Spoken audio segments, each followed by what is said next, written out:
Welcome to Real Conversations with Patricia Baranovsky-Schneider, the podcast that takes you on a journey around the world to meet some of the most inspiring and accomplished individuals. Discover their stories, uncover invaluable business lessons from their paths to success, and gain exclusive insights on how to apply their strategies to elevate your life and business.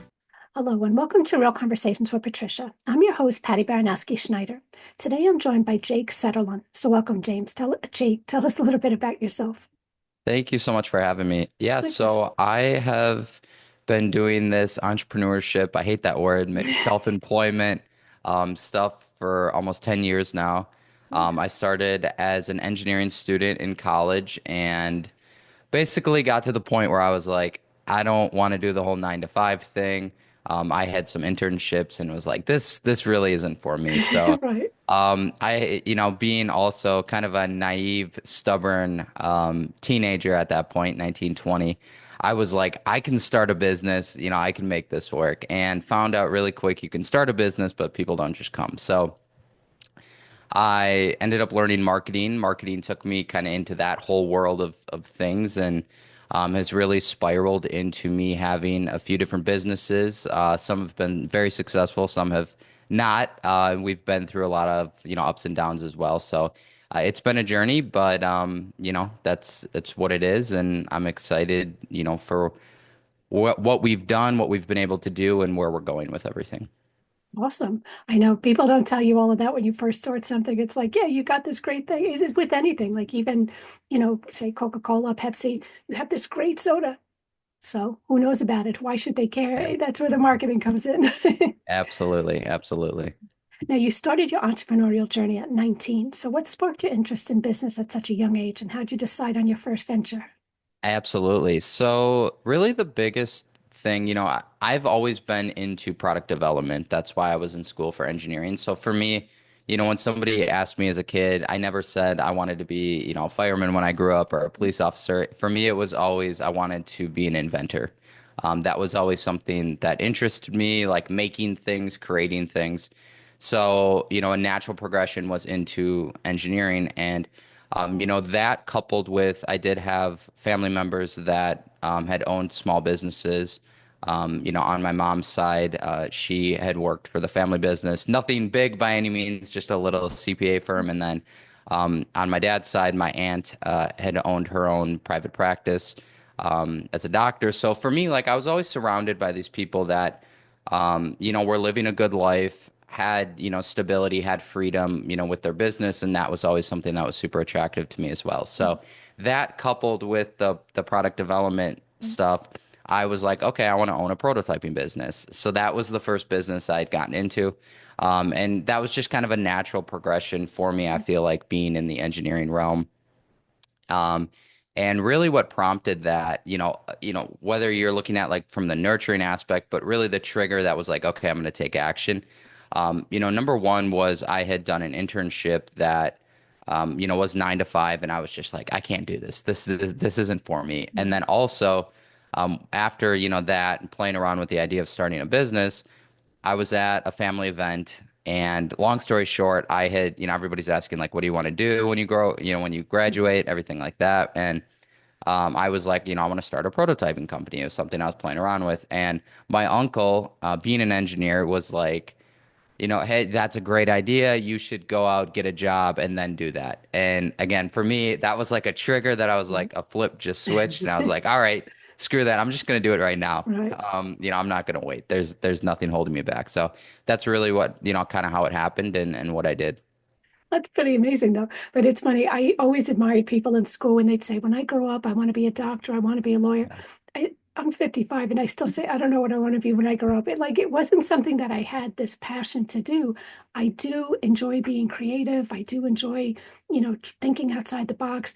And what inspired me was just getting a job working in that industry. And I was like, I love the tenacity of this place. And it's just so exciting, But so I guess I could see why they say get a job, because I knew two people. One went to, one was a lawyer and the other one was a CPA. working in Okay. a business office. And all I'm thinking, they spent all this money on education, blah, blah, blah, passing the bar, all of this, only to realize I don't really like doing this. So Yep. I get it, but yeah, I'm glad you just did your own thing. Yep. No, it was, I mean, for the longest time, even in high school, I was like, I'm on this trajectory. I was taking engineering classes. Like, it was set. Like, that's what I was going to do. Right. And then thankfully, I mean, I was 105 credits in and I ended up dropping out. So I had like a half a semester left and my parents weren't happy about that. But, it So is what it close. is. It worked. Yeah. It works its way out. Now, you mentioned experiencing failures alongside successes. So, what are the most valuable lessons that you learned from failed businesses? Absolutely. So for me, I think the biggest one is, I guess there's two. Number one is when you want to work towards something, like pick one thing and just work towards it Mhm. and go and steer, kind of put your blinders on and just focus on that because there was so many years of just trying out little things like, oh, I'm gonna tweak this, like, oh, I see this person having success, like we could do that or Mhm. and I feel like that cycle is just so not good to be in because Mhm. you're constantly switching up and to have success in business you really need to be like I like to say like you need to be an expert in your field, whether you're selling e-commerce products, whether you're Mhm. selling services, like if you're like an expert, you know what you're doing. It just makes it a lot easier for people to come to you to buy from you, and it Mhm. also obviously on the flip side your business looks a lot better. Mhm. So for me, I think just putting on those blinders and focusing on one thing was definitely one of the biggest. And then from a learning lesson perspective, that after we, had a little bit of success, we kind of took our foot off the gas for a little bit and checked out of the business a little bit. And we can get into how that whole, how that transpired and everything. But that definitely, I mean, it killed our business. We can talk about that, but that was definitely one of the biggest learning lessons was just taking our eye off the ball and not looking forward, just being really complacent with where we were at. Mhm. It's always like an evolving cycle. That's one thing, like like even in marketing, that's one thing. I Some people expect, results overnight, and then once they get it, they're like, okay, cool. It's an evolving process. It's not a one and done. You have to constantly, because the world is changing. There's new inventions, new businesses. You have to keep on top. And, like that's one thing I always admired with Disney. I don't work for them, but, they're on top of the ball. I mean, any new movie, they've got a new ride, they've got new material. And then they, analyze, they speak to their customers. What do you like here? What don't you like here? What would you like to see more of? You constantly have to keep on the ball. So I totally get it. Absolutely. Absolutely. Yeah. Now you've scaled businesses to $1 million months. So what were the Yeah. key factors or strategies that helped you achieve such rapid growth? Absolutely. So there's, a few things that I could definitely, put it on, but the biggest one for us was having the right offer. Because having the right offer really unlocked us the ability to like scale and bring in all these customers. We had started off selling marketing to real estate agents, and at the time, we had been through a lot of mentorship, programs where they show you how to, create a business, what to charge, things like that. And Mhm. we had fallen into this. I don't want to say trap, but we were just doing what everybody else does, trying to charge like $2,000 a month for services. And there's only so many of these real estate agents that can like actually afford that, Mhm. on a month to month basis and stick with you. So we had gotten to the point where we're like, okay, like this is scalable, but only to, a certain point. So Mhm. we tweaked our offer and basically instead of doing a done for you type of product, we went with a done with you type of product, which Mhm. was we're going to set this up for you, this marketing system up for you, and then tweak it and work with you along the way, but after that it's yours, you run it, you kind of keep it. And the analogy I like to use is we went from selling steaks at like a fine dining restaurant to selling hamburgers, and everybody can afford a hamburger. Right. So when we tweaked and we had that right offer, that really opened up a big market for us to sell to in that real estate space and really allowed us to scale. Because it opened up such a bigger market on the back end. Everything, is like productized so we could fulfill it very easily. But having that right offer that we stuck to, that we saw people actually wanted, really unlocked the ability for us to scale and grow. That's actually pretty unique. I mean, you don't hear that too often, that's for sure. Yeah. Now tell us, losing it all and building back up again, it's a rare perspective. So how'd you stay motivated and find the resilience to start over? Yeah, absolutely. So we had gotten to the point where, we scaled up to those $1 million months. It was going good. Again, this is when we were checked out and everything. And it all kind of crashed down. Our back end was all outsourced to a fulfillment company, and they were not doing a good job. So everything kind of crashed, and we went through a cycle of probably like 12 months of just failure, feeding the business money, like investing, lots of money back in just so everybody kept their jobs. And we almost shut it down. We all were almost like, this isn't, going good. Like we just need to shut it down. And I think the biggest thing for us was, at this point, we still had a team of like 15 individuals that were still reliant on us to live and eat and, breathe and like, have a life. So for us, I think that was the biggest thing that it was like, now it's not just us because, the selfish move would have been, hey, we can just, turn it in, Mhm. file bankruptcy, do whatever we, could have done, just shut it down. There were a couple options that we had. And we were like, well, that's not fair to everybody else. Like, let's keep it going. And then, also us being, in the position we were in, we were like, well, we're still going to do something next. So it's like, let's put our head down. Let's work it out, get out of Mhm. our funk, get out of that bad headspace and Mhm. just keep going and push forward. And that's really what we did. So I think it was a mixture of just knowing that we were always going to like, this is just what it is. Like, this Mhm. is entrepreneurship. This is the journey. And then also having people that are reliant on you that it was like, okay, like we need to make this work Mhm. now and figure it out.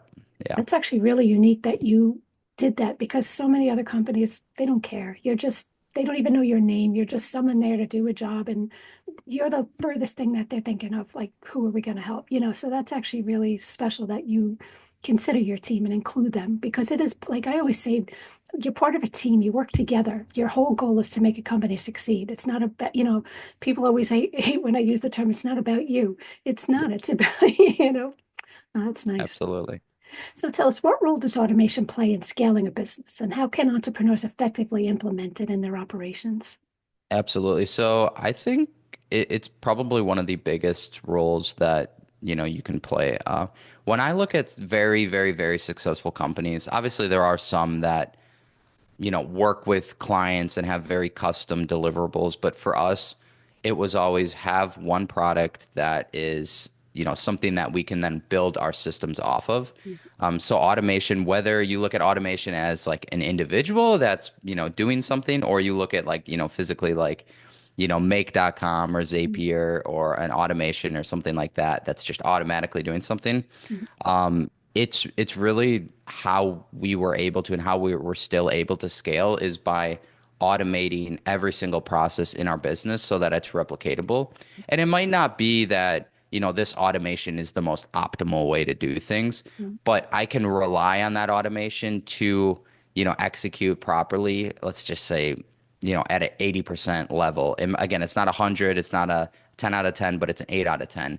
And that 8 out of 10 never fails. So that gives us the confidence to then go, sign up more people, reduce the amount of work that we have on the back end, but relying on the automation to actually still do a good job for our clients. So it's really just the most pivotal part that did kind of allow us to scale. After you have the right offer, once you have automation, then it really just unlocks like a rinse and repeat type of system. Right. And it definitely gives you a lot more time to handle stuff on your own. And, Well, so that too. I get that. Absolutely, that Yeah. too. So now with your experience, what do you believe are the most overlooked but impactful marketing and advertising strategies for startups? Absolutely. So I think the biggest in this, I'm speaking towards us, what's worked for us, Right. but I think the biggest thing that has at least helped us is just direct response ads. So whether it's on Facebook, LinkedIn, Google, YouTube, TikTok, like any of those platforms, it's always been for us run an ad, tell them exactly what your offer is and or whatever you do, what you can do for them, and then allow them to apply and see if it's a good fit, and then have them book an appointment. So just like a very simple like click information, book an appointment with our team. Or, Right. if you're in the e-commerce space, like click purchase. Right. I think a lot of businesses, and we've seen it, we've tried it when unfortunately you get to a point with your business where you're like, what else can we do? And you start trying like the stupid stuff that really doesn't move the needle. Right. And it's, running like advertising campaigns to get views and to get clicks and like lead magnets. But for us, it was just keeping it very simple, which is direct response ads, clicking, book a call with our team, Mm. and our team will talk to you. Yeah, Yeah, plain and simple. very much so. Right. So, what advice would you give to someone starting their first business, like especially with limited resources or experience? So I think the biggest thing is don't get caught up in, and I saw this when I was in school because when I had started the prototyping business, I was like, I'm gonna join all these entrepreneurship groups and all that stuff. And a lot of business advice outside of like this really niche, weird space that we're in like these Facebook groups and this online space. A lot of traditional business advice is get a loan and get all this like investment money, build a business plan, and like do like big business things, but you're not a big business. So for me, it's like bootstrap it and just make it work. Don't take unless I guess everybody's in a different position. If you need to buy machinery to start a business, that might be a little different. But if you're just starting out and you're doing like a service, you're a service provider or even selling like a product, like just start small, invest in it, little by little, and then reinvest whatever profit you get back in. But don't waste your time doing like a business plan and getting these investments. Like just take action and start doing whatever you want to do, and eventually it will grow into something bigger. Yeah, it's crazy now too, because like with getting investments, it seems like post-COVID, everybody under the sun became an entrepreneur and everybody's looking for funding. So even trying to get an investor, I mean, you might have had a slim chance before. It's even less now. So if that's Absolutely. what they're relying on, yeah, I like your plan B. Absolutely. Absolutely. Now you focus on growing your personal brand. So what message or value do you want your personal brand to communicate to others? Absolutely. So I think, and at least what we're doing with my personal brand, our whole big move with the personal branding stuff is using it to reinforce the business brand because nowadays, like, and I'm sure you've seen it, you almost need a personal brand to drive, you need a personal brand to drive the business brand because people are just so skeptical. Trust is at an all-time low. So you need this personal brand to drive it. Mm. So for the approach that we've taken with my personal brand is really show behind the curtain, show the method to the madness, like show that, you're a real company, that there's depth to your organization. Mm. And I think at least for us, that's been the biggest factor in what we've tried to do with it. I could definitely see I see a lot of other personal brands giving more value, and obviously that's what we try to do as well. Mm. And then obviously you could sell something with it, but Mm. for us it's really been kind of showing people the process, giving value, giving just advice and showing them behind the curtain of a quote unquote business or big Mm. business. I agree with the personal aspect wholeheartedly because, when I started, it was Pristine Advisors for the longest time. And I remember going to a meeting. This is probably a good 7 years after the fact. And I meet somebody in a meeting and they're like, oh my God, you're Patricia Baranowski. They're like, everybody tells me I have to go to Patricia. I have no clue who you are. You couldn't find me that way. So now you see me change the logo, Patricia Baranowski, Absolutely. Pristine Advisors, because I'm like, everybody trusted me, but who's Pristine Advisors? We don't even know them. So you Yep. kind of have to blend them to get the recognition. So I agree. You have to kind of merge the two. Absolutely. That's, Absolutely. yeah. So now tell us, managing six multi-million dollar businesses, it's no small feat. So how do you balance work and personal life while staying productive? Absolutely. And this is something that has been a constantly dynamic moving thing throughout the years. I've gone through cycles of just working 80 hours a week, like nonstop, and then I work 2 hours a day. And for me, the biggest thing has been delegation and building a team. It sounds weird, but like as much as we have teams within the business, building a team around me and my partners in the business so that we have people that are managing every single one of the brands equally because, at the time I talk about like working 80 hours a week. It was like, it was us trying to manage every single entity, and that can get tiring, that can get hard. And you have to always treat each single business the same. You can't just copy and paste each one because every industry is different, every business is different. So it's always been giving every single one its full attention. And for me, and just, my sanity, it's been building a team around us so that we can have other people that are checking in inside of those businesses and allowing us. And what we've really tried to do is like work your 40, work your 60 a week, and almost treat it like a normal job. And I know that doesn't sound like sexy, like that's not why people get into this. But again, treat it like a job, and take your weekends, because otherwise you just burn out and you check out, and then you're not as passionate, you're not as driven, and your business doesn't move. And it might actually, fall apart at that point. So really just like treat it, it sounds stupid, but treat it like a normal job, and just optimize when you are there, optimize those 8 hours a day that you are working. I mean, in a way, your name is on it. So you do have to work like it's your job because, your name is the one that's on it. So I get it. So Absolutely. tell us, what's next for you? Are there any new ventures or goals that you're working towards that you're excited about? Absolutely. There's a lot that we always kind of have going on. We always have stuff on the back burner. We talk and we have our meetings, and then after we'll usually just, chat for a little bit on like, oh, we could do this or we could do that. But the biggest project that we've had going on so far is really it's called Outscaled. But really what it is us actually going and partnering with businesses that we can help grow and scale, but not on, we really are against like these course gurus and high ticket people. So for us, if we're going to work towards something, like we want equity, we want to be a partner, and we want to grow it together.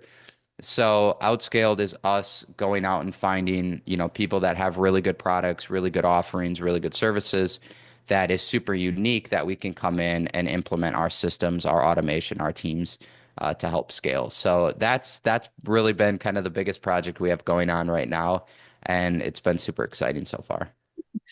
Now, anything else you want to add that we didn't already talk about? Not that I can think about. That's really, that Outscaled project is really the biggest thing so far that we have going on that is super exciting. Nice. Now, if people feel that they have a product or a business that they could use your help and you might be, how would they reach you or find out about what you do and get in touch with you and all that good stuff? Absolutely. So the best way to find me is just my website, jakesetterlun.com. I have everything on there. All of our contact info is on there to get in touch with our team, and then they'll kind of route you in the right direction. So yeah, just jakesetterlun.com or Optimized Jake on Instagram. So, well, thank you again for being on the show. Again, that was Jake Setterlun. So thanks for listening to Real Conversations with Patricia. Never miss an episode by subscribing to the channel. So thank you again. Thanks so much.